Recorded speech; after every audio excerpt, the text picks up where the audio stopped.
بسم اللہ الرحمن الرحیم۔ جب شیطان نے بڑے زم سے کہا تھا میں تیرے بندوں کو بہکاؤں گا، تو اللہ کریم نے کیا جواب دیا تھا؟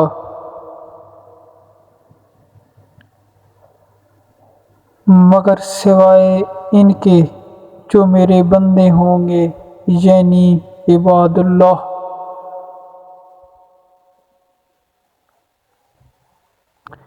کیا اس بات پر کبھی غور کیا جب آپ کو کوئی ملکیتی حق سے فخریہ انداز سے مخاطب کرتا ہے، جیسے ماں بچے کو میرا بیٹا، جیسے استاد شاگرد کو میرا طالب علم، یعنی ایسے انداز کہ یہ میرا ہے، یہ میرا رہے گا، ایسا ہی اللہ نے کہا جو میرا بندہ ہوگا وہ لین کے بہکاوے میں نہیں آئے گا۔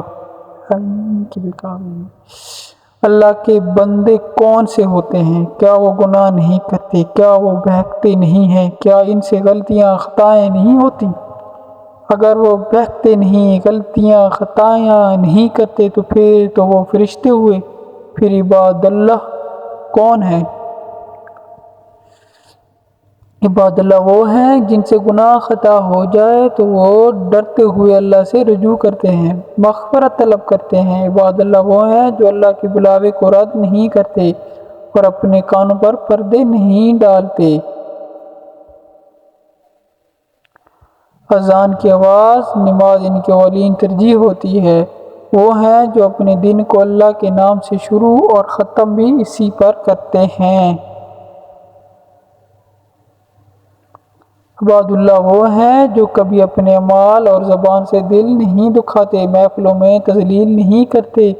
عباد اللہ وہ ہیں جو محبت کرنے والے ہوتے ہیں، جنہیں اپنے نام اعمال کی فکر ہوتی ہے، جو برائے برے کاموں، جھوٹ، غیبت، حسد، چغلی، بدزبانی، بدگمانی سے خود کو روکتے ہیں۔ اپنے ارد گرد دیکھیں، آپ کو عباد اللہ نظر آئیں گے۔ ایک ماں اپنے بچے کی تربیت کرتی ہوئی، باپ اولاد کی دنیا کے رنگینیوں سے حفاظت کرتے ہوئے، ایک استاد اپنے شاگرد کو ڈانٹتے ہوئے، ایک بہن اپنے بھائی کو سکھاتی ہوئی، ایک بھائی شوہر بیوی میں نظر آئے گا۔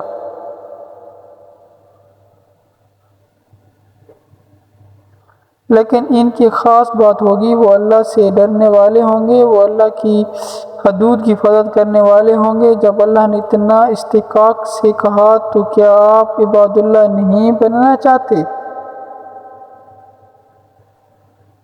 کیا یہ کوئی مشکل ہے؟ مشکل بالکل بھی نہیں، بس ارادے کی کمی ہے۔ ڈاکٹر اسرار احمد نے کہا تھا، اگر انسان ارادہ کر لے تو اس کے لیے کچھ بھی ناممکن نہیں۔